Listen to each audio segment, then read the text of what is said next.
Alright, we got something we've been working on, new product. I'm sure everybody's familiar with these little brass handles that come stock on these machines. What we've done is we've upgraded it. So see the size difference there. You can say size doesn't matter, but it does. Everybody knows it does. Anyway, these handles rotate. They're quite a bit bigger diameter. Got two versions, 1 inch long. Got another one 1.5 inch long. The key thing is to actually rotate rather than fix. It's a lot more comfortable to use. I'm going to offer it two different ways. First way will be offered just as a DIY replacement handle. To install that, you'll have to remove this screw from the front of the crossfeed dial. This set screw, you can pull this whole dial off, and then you'll be working with this.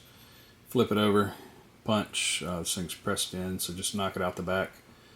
At that point, we'll need to enlarge this hole for a 1024 actually screw. I think the drill size on that's a number 21. It's 159 thousandths if memory serves me correctly. But pop this out, knock the pin out, drill it, tap it, and you end up with this, and screws right in.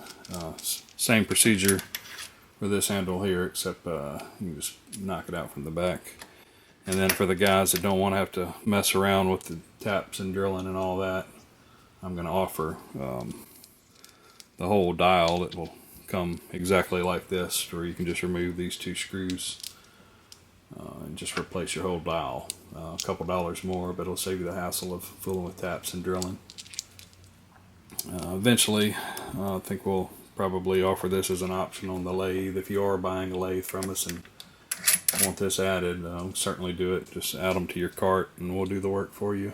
Ship it to you like a done deal. Anyway, thanks everybody for watching, and stay tuned for more to come.